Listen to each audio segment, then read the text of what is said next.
오늘은 술집과 관계된 여러 이야기를 전해드리겠습니다. 구독, 좋아요도 많이 눌러주세요. 부탁드립니다. 그럼 시작하겠습니다. 호스트 했을 때의 이야기. 2018년 8월 14일 두 채널. 죽을 만큼 무서운 이야기를 모아보자 라는 게시판에 올라왔던 이야기입니다. 이건 내가 21살 무렵 도내의 모 번화가에서 호스트를 하고 있었을 때의 이야기. 누구나 한 번은 들어본 적 있을 것 같은 거리인데 외형도 그리고 그 속의 내용들도 지저분한 거리였습니다. 가게 사람들도 나도 그리고 손님들도 뻔한 거짓 속에 있는 욕망은 단 하나. 네, 돈이었죠. 오너가 점장에게 압박을 가하면 점장은 우리에게 압박을 걸어옵니다. 그리고 최종적으로 그 압박을 책임지는 게 손님으로 온 여자들. 호스트를 찾아오는 손님은 두 종류가 있는데 영업이라는 걸 알고 있으면서 유사 연애를 즐기는 손님, 그리고 그런 건 알지도 못하고 진심으로 덤비는 손님. 이렇게 두 종류가 있습니다. 대부분이 후자에 속하는 사람들이죠. 자기 취향 얼굴의 남자에게서 달콤한 속삭임이 날아온다면 무리도 아닐지 모르겠네요. 손님이 돈으로만 보이는 호스트와 언젠가 함께 있을 수 있다고 생각해 있는 걸 다 보여주는 여자. 결과는 불보듯 뻔하고 아픈 결말을 맞는 일도 적지 않습니다. 사실 내가 거기 있었을 무렵에도 견디지 못하고 나쁜 선택한 손님 이야기는 그리 드물지도 않았습니다. 그런 여러 상념이 소용돌이치는 거리에 더운 여름날에 일어났던 이야기. 그날 가게는 밤 1시에 문을 닫았습니다. 마침 풍속업 운영법이 엄격해졌던 때로 이 시간 이후로 가게에 손님이 있는 걸 들키면 한 방에 영업 정지를 맞습니다. 다른 그룹의 가게에서 영업 정지를 당한 가게가 나와 점장도 이거에 대해서는 특별히 엄격했죠. 뭐 어디라도 마찬가지였다고 봅니다만. 가게 문을 닫고 나서는 집이 도보거리 안에 있는 사람은 귀가, 전철조는 가게 안에서 첫 차를 기다립니다. 나는 항상 밥을 먹은 뒤 영업 문자를 보내면서 첫 차를 기다리고 있었습니다. 새벽 3시쯤. 담배가 떨어진 나는 아래층 편의점에 사러 가려고 했죠.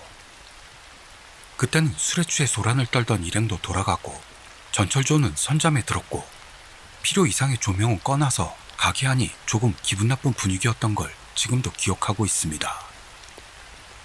우리 가게는 9층짜리 빌딩의 7층에 입주해 있었습니다. 번화가에서 잘 볼 수 있는 구조로 부지는 좁은데 세로로는 넓은 스타일. 실제로 가게 문을 열면 정면에 비상계단이 있고 그 사이에 엘베가 있을 정도로 그 넓이는 끼케야 3평도 되지 않았던 것 같네요. 9층짜리 빌딩에는 전부 호스트 클럽이 입주해 있고 빌딩 앞에 편의점이 있습니다. 거기서 담배를 사고 나는 엘베를 기다렸습니다. 이 시간대 치고는 늦게 내려오는 것처럼도 생각됩니다. 좁은 빌딩입니다. 엘베는 하나밖에 없고 안도 물론 좁죠. 5명 탈까 말까 할 정도의 넓이입니다. 나는 7층 버튼을 누르고 휴대폰을 보고 있었습니다. 그러는데 엘베가 멈추는 겁니다. 벌써? 생각해 휴대폰에서 얼굴을 들었더니 거기에는 여자가 서 있었어요. 이때는 얼굴이 잘 보이지는 않았지만 머리가 긴 여자가 서 있었는데요. 근데 맨발이었습니다. 당연히 등줄기가 얼어붙었죠. 여자가 가방 하나 들지 않고 맨발로 서 있는 그 모습은 분명히 이질적이었습니다. 나는 움직일 수가 없었습니다. 자동으로 엘베문이 닫히려던 그때 그 여자는 맨발인 채로 엘베로 들어왔습니다. 나는 버튼 앞에 있었고 그 여자는 내 왼쪽 뒤에 있습니다. 몇 층이세요? 뒤도 돌아보지 못하고 떨리는 목소리로 물었습니다. 대답은 없었어요. 그때 지금 서 있는 층이 4층이라는 걸 깨닫습니다. 식은땀인지 진땀인지 모르겠습니다만 멈추질 않고 흐릅니다. 아무리 생각해도 이 상황은 이상했습니다. 그러다 깨달았던 거죠. 왜냐하면 호스트 클럽 밖에는 입주해 있지 않은 빌딩에서 폐점 후 몇 시간이 지난 이 시간대에 관계자 말고 아래층에서 위층으로 올라가는 사람이 있을 리가 없기 때문입니다. 하물며 4층에서 위로 올라가는 건 더 있을 수가 없죠. 내 왼쪽 뒤에 정체 모를 뭔가가 있다. 분명히. 휴대폰을 든 손이 떨리고 있습니다. 닫힌 버튼을 누르지도 못하고 자동으로 닫히는 문을 그저 보고만 있었습니다. 7층까지 가는 몇 분, 아니 몇십 초가 너무도 길다는 느낌입니다. 땡! 도착합니다. 다리가 움직이질 않아요. 무서워서. 자동으로 문이 닫히려던 순간 문을 손으로 멈추고 겨우 내렸습니다. 바로 오른쪽으로 가게 문이 있습니다. 무서운 걸 보고 싶었을까요? 아니면 이 가게 문 안쪽으로는 사람들이 있다는 안도감이었는지 뭔지는 모르겠지만 흘끔 엘베안을 보고 말았던 겁니다. 아무도 없었어요. 적잖이 술도 들어가 있었고 기분 탓이라 생각도 했는데요. 그 여자가 있던 것으로 보이는 곳에는 피 같은 거로 만들어진 발자국이 남아 있었습니다. 엘베는 그대로 닫히고 9층으로 올라갔습니다. 물론 나는 9층을 누르지 않았죠. 순간 오싹한 한기가 덮쳐 가게 안으로 도망치려 할 때 가게 맞은편에 있는 비상계단 문이 갑자기 쾅! 하는 소리를 내면서 닫혔습니다. 심장이 입 밖으로 튀어나온 줄 알았습니다. 여름에는 푹푹 찌니까 이 비상계단 문은 활짝 열어놓는데요. 우연히 문을 지탱하는 바닥 고무가 떨어져 나간 것 같았습니다. 원래라면 바로 가게로 들어가 아침을 기다리고 싶었습니다만 뭔가를 분명히 보고만 나는 이 문이 닫혀있는 게 정말 싫었습니다. 물론 더위 때문은 아닙니다. 그 여자가 나갈 수 있도록 하는 의미에서 어떻게든 열어두고 싶었던 겁니다. 이 생각이 나빴어요. 이 생각이 내게 트라우마를 심어주게 됩니다. 문을 열고 멈춰놓을 물건을 찾고 있을 때 끼 하는 소리가 들렸습니다. 자동차 급브레이크 같은 소리였어요. 근데 이상합니다. 급브레이크 소리는 이렇게 길게 가진 않는데요. 게다가 점점 커지는 소리. 무심코 문 밖으로 얼굴을 내민 내가 본 건 분명히 그 여자가 거꾸로 떨어지고 있던 모습이었습니다. 확실히 봤습니다. 눈을 부릅뜨고 웃고 있던 그 얼굴을요. 지금도 꿈에 나오는 그 얼굴을. 나는 그때 인생 최초로 놀라 뒤로 자빠졌습니다. 서 있을 수가 없었어요. 어쩌면 살아있는 사람의 극단적 선택 현장을 목격했던 것 뿐일지도 모르지만 내게는 그런 건 아무래도 좋았습니다. 그저 그 자리에서 달아나고 싶다. 그 일념으로 바닥을 기었습니다. 죽어라 가게 문 앞까지 기어가서는 문 손잡이를 의지해 일어서려던 그때 나는 봤습니다. 어느새 1층까지 내려갔던 엘베가 다시 올라오는걸요. 머릿속이 하얗게 돼서는 살려줘 소리치며 가게 안으로 들어갔습니다. 선잠 자던 동료들을 두들겨 깨우고 가게 안에 술을 마구마구 마시고 대낮까지 잤습니다. 마시기 시작하고부터의 일은 기억나지 않아요. 일어나서 짐 싸고 그 가게에서 뛰어나왔습니다. 우와 무서워. 역시 원형 같은 게 나오면 성불하지 못하고 언제까지나 거기에 나오는 걸까? 재밌었어. 후일담 있으면 부탁할게. 그렇게 말해주니 고맙네요. 실은 그 후로 밤일에서 손을 씻고 그 거리에는 안 가게 됐으니 그 얼굴이 꿈에 나오는 정도로 후일담이라 할 만한 건 없어서 미안합니다. 단골 손님 A씨의 소문. 투고자 미쿠님 30대 여성 주부. 체험 장소 도쿄도 신주쿠 가부키초. 제 친구가 밤일하던 때에 겪었던 좀 이상하고 무서웠던 이야기입니다. 친구는 지금도 떠올리고 싶지 않다고 할 정도라 본인 입장에선 정말 무서웠던 체험 같습니다. 그 친구, 가칭 미카짱이라고 하겠습니다. 미카짱은 20대 때 신주쿠 가부키초의 캬바쿠라에서 일했습니다. 가부키초 안에서는 비교적 점잖은 분위기의 가게로 단골 손님들도 많았다고 하네요. 이것은 그 단골 손님들 중 한 사람, A씨에 대한 이야기입니다. A씨는 가부키초 손님들에게 자주 있는 멋진 느낌이 드는 사람도 아니고 외모도 보통으로 하는 일도 평범해 보이는 돈이 많은 느낌도 아닌 사람이었습니다만 깨끗한 느낌도 있고 마구 술을 들이키는 쪽도 아닌 무난하고 좋은 손님이라는 느낌이었다고 합니다. 단지 A씨에게는 약간의 소문이 있었습니다.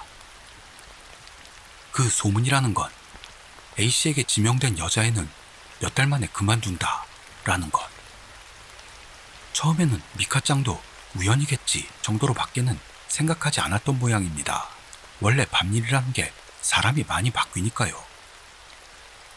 하지만 미카짱이 일하기 시작하고 나서도 같이 일하던 여자애들이 A씨에게 지명된 뒤 차례로 몇 명이나 똑같이 그만두는 걸 보고 어라, 우연이 아닐지도 모르겠네 하는 생각을 갖게 되었다고 합니다. 특별히 트러블이 생겨 그만두는 것도 아니고 A씨에게 뒷돈을 받는 것도 아닌 것 같습니다. 누구나 평범하게 그만두는 게 오히려 이상해서 미카짱은 실제로 그만둔 애 중에도 비교적 친했던 애에게 연락해 그 이유를 물어봤다네요. 그러자 그 애가 하는 말이 이상한 짓을 당한 것도 아닌데 밤에 잠을 못 자게 됐어 라든가 이상한 꿈을 꾸게 돼서 무서워 라든가요. 그런 이야기를 해왔다고 합니다. 그 꿈 내용이란 게 거울에 비친 자기가 웃고 있었다, 방구석에 누가 서 있는 느낌이 든다 등의 살짝 소름 끼치는 느낌으로요. 그 후 얼마 지나지 않아 드디어 미카짱에게도 A씨의 지명이 들어오고 맙니다. 역시나 살짝 싫다고는 생각했다는데요. 지명된 이상 자리에 앉지 않을 수도 없고 어쨌든 그날은 평범하게 접대하기로 마음 먹었다고 합니다.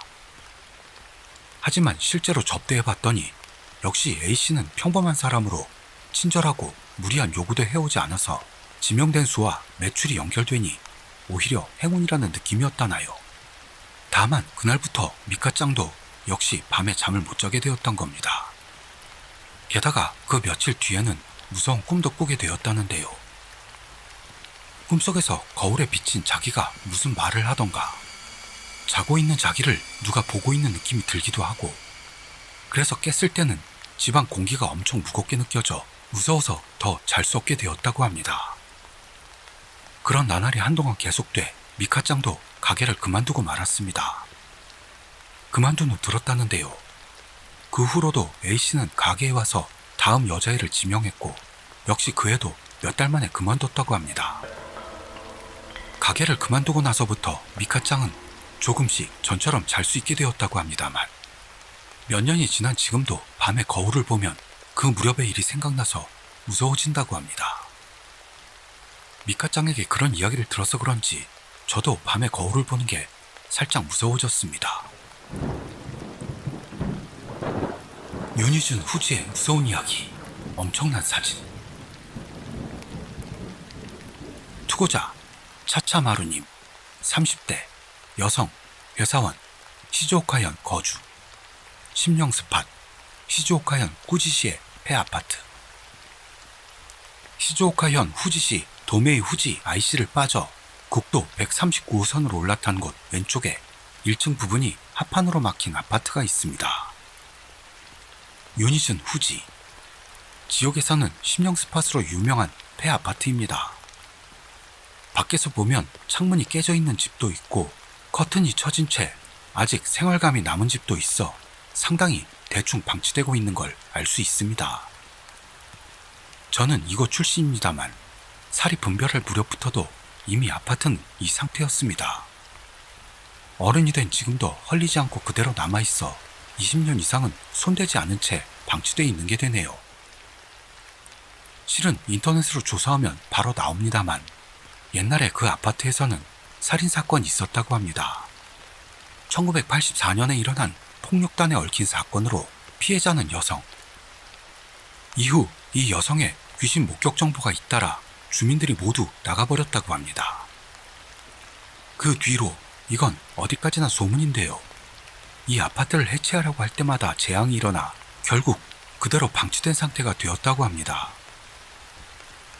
실제로 몇 년 전에는 어떤 관리회사 간판이 걸렸던 걸 저도 본 적이 있습니다만 언제부터인지 그것도 철거되고 말아 역시 어떤 사정이 있어 어쩔 수 없이 해체를 못하는 게 사실일지도 모릅니다.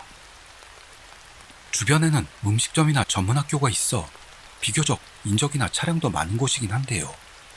그 폐아파트만이 낡은 그대로 덩그러니 떠올라 있는 거죠. 지금부터 몇 년 정도 전의 이야기입니다. 그 무렵 저는 사정이 있어 목돈이 살짝 필요해 캬바코라에서 일하고 있었습니다. 그 무렵부터 거기에 A씨라는 손님이 찾아오게 됐고 꽤 자주 왔었습니다. 아무래도 A씨는 다른 현에서 전근으로 이사를 왔다고 해 소문난 아파트 근처에 살고 있다고 했습니다. A씨와는 여러 이야기를 나눴습니다만 특히 그 아파트 이야기를 할 때가 많았던 것 같습니다. 그 앞으로 지날 때 안 좋은 느낌이 나. 거기서 차가운 기척이 나. 처음에는 그 정도만 말하고 있었는데요. 거기에는 흰옷 입은 여자가 있어. 깨진 창문이 있는 집안에 서 있어. 하는 점점 구체적인 목격담에 대해서도 이야기를 나누게 되었습니다. 하지만 우리도 솔직히 대화하기 위한 소재로 쓰는 것뿐이라고 생각. 그다지 신경 쓰지도 않았습니다. 그러던 어느 날의 일입니다. 엄청난 사진이 찍혔어. 라며 A씨가 저에게 문자를 보냈습니다.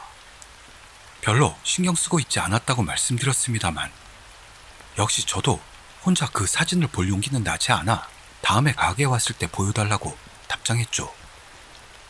그 무렵 A씨는 매 주말이면 가게에 오고 있어서 다음에 찾아왔을 때 이야기거리가 되겠다. 저도 생각하고 있었습니다. 그런데요. 그 뒤로 A씨가 가게에 오는 일은 없었습니다. 그러기는커녕 제가 보낸 문자에 대한 답장도 없는 채 A씨는 그대로 소식을 알 수 없게 되고 말았던 겁니다. 그렇게 한참이 지났을 때입니다. 제가 가게를 그만두기 직전의 일이었습니다. 이전에 A씨가 가게에 데리고 왔던 회사 후배라는 분이 가게로 찾아왔던 겁니다.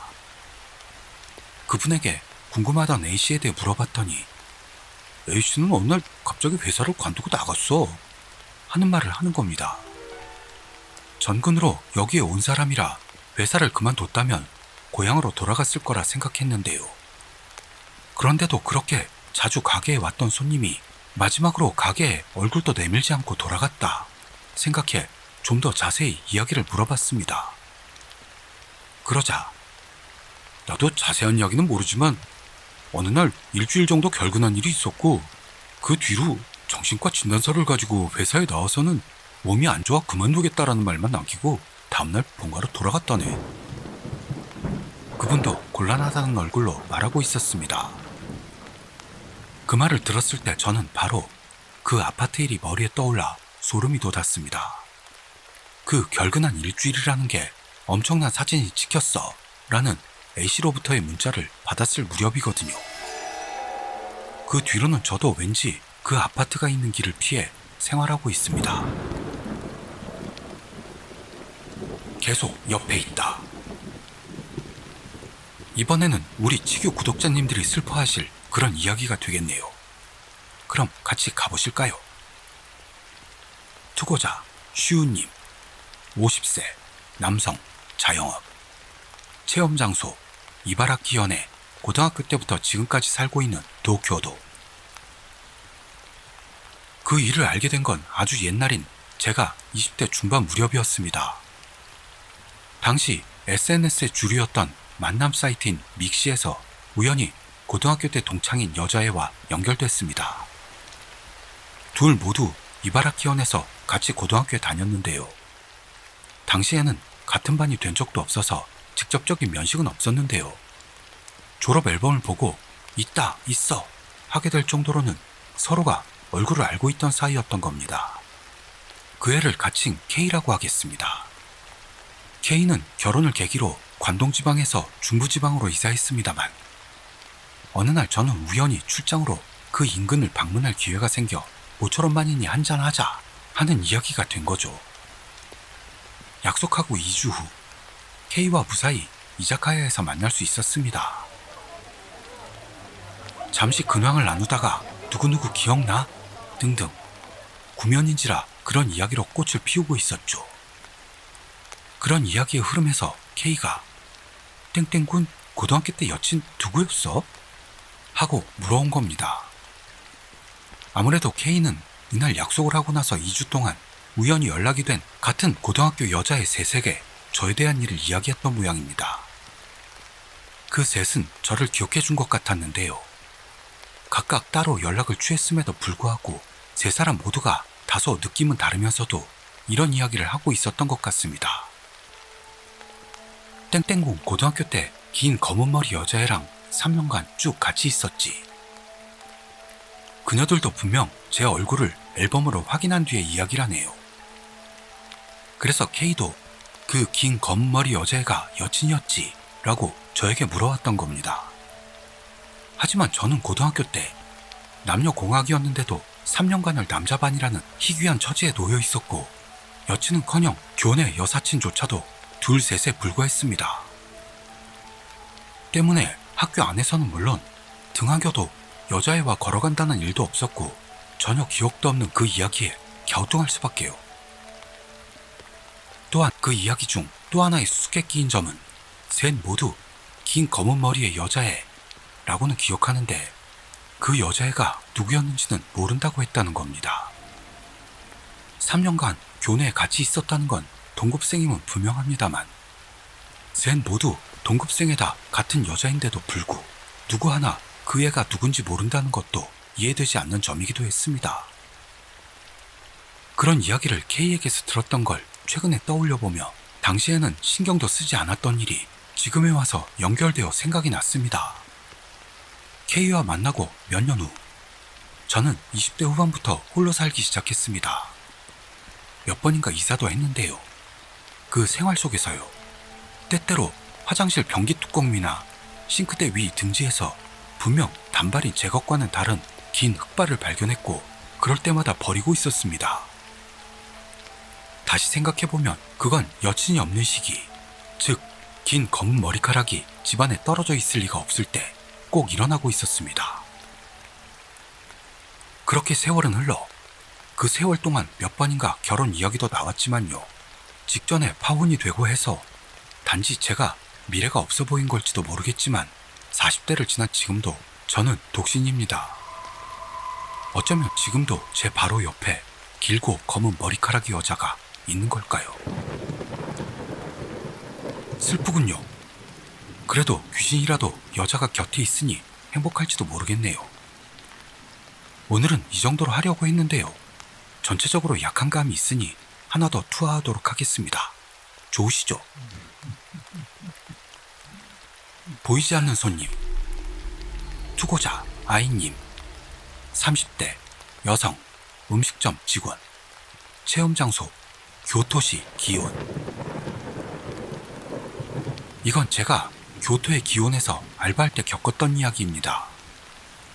지금부터 3년 정도 전 저는 교토의 기온 시조역 근처에 있는 캬바쿠라에서 알바를 하고 있었습니다. 가게는 번화가에서 조금 떨어진 조용한 거리에 있고 소속된 여자들도 10명 정도의 아담한 점포였습니다. 가게에 찾아오는 손님들은 지역 사람들과 관광객이 반반 정도로 손님층은 30대에서 60대 정도의 직장인이 대부분이었던 걸로 생각됩니다. 주말에는 손님이 많은 가게였는데요. 세상이 불경기라는 것도 있어 점내가 항상 손님으로 가득 차는 건 아니었습니다. 예약 손님이 없을 때 같은 경우엔 가게 사장님이 가게 앞에서 주변을 돌아다니며 술집을 찾는 남자들에게 말을 걸어 불러들이고 그 모습을 가게 입구에 있는 CCTV가 찍고 가게 안쪽에 있는 모니터로 볼 수가 있었습니다. 가게 안쪽에는 직원용 무전기가 놓여 있어 언제나 사장님이 갖고 있는 무전기와 교신할 수 있게 되어 있었죠. 안쪽에서 대기 중 만약 무전기가 울린다면 당시 신입에다 제일 미치였던 제가 응답하지 않으면 안 됐습니다. 덧붙이자면 우리 가게는 대기 중인 시간에도 시급을 전부 쳐줘서 손님이 없는 한가한 날에는 오늘은 이대로 아무도 안 오면 좋을 텐데 생각하면서 밖에서 호객하는 사장님 모습을 모니터 너머로 들여다보고 있었습니다. 어느 주말의 일이었습니다. 점내에 있던 손님들도 한꺼번에 빠지고 슬슬 가게를 닫을까 할 무렵 저는 혼자 안쪽 의자에 앉아 대기 중이었습니다. 평소에는 반드시 다른 누구와 함께였는데요. 여자 몇은 손님과 2차를 나가거나 보통 때보다 일이 일찍 끝나거나 해서 그날은 저 혼자만 우연히 가게에 늦게까지 남아 있었습니다. 그날 찾아온 손님들에게 감사의 문자를 보내면서 저는 가게 밖에 있는 사장님이 무전기로 이제 끝내도 돼 말해주길 기다리고 있었습니다. 그건 1시를 지났을 쯤일까요? 손님도 안 오고 빨리 옷 갈아입고 퇴근하고 싶다 생각하는데 아무도 없는 조용한 가게 안에 손님이 오는 걸 알리는 벨소리가 울려 퍼졌습니다. 에? 이런 시간에 새 손님을 넣는 거야? 생각하고 모니터를 봤더니 뒷짐진 채 거리를 바라보고 있는 사장님이 보입니다. 평소라면 손님이 들어올 때는 사장님이 여기까지 들리는 목소리로 어서 오십시오 인사하면서 자리까지 안내할 텐데요. 그 사장님이 지금도 가게 앞에서 거리를 바라보고 있다는 건 벨소리가 오작동한 거라고 봤던 겁니다만 아무리 그래도 벨소리는 가게 입구에 서 있는 사장님 귀에도 들렸을 테니 뭔가 액션을 취할 겁니다. 그런데 모니터에 비친 사장님은 아무것도 들리지 않는지 돌아보지도 않습니다.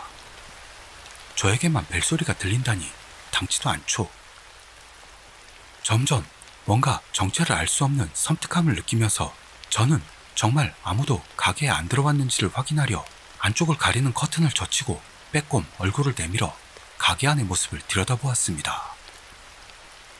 간접 조명에 비치는 희미하게 밝은 가게 안을 둘러보니 분명히 거기에는 아무도 없었습니다. 뭐야, 역시 아무도 없잖아. 가슴을 쓸어내리며 다시 안쪽으로 고개를 넣으려던 그때였습니다.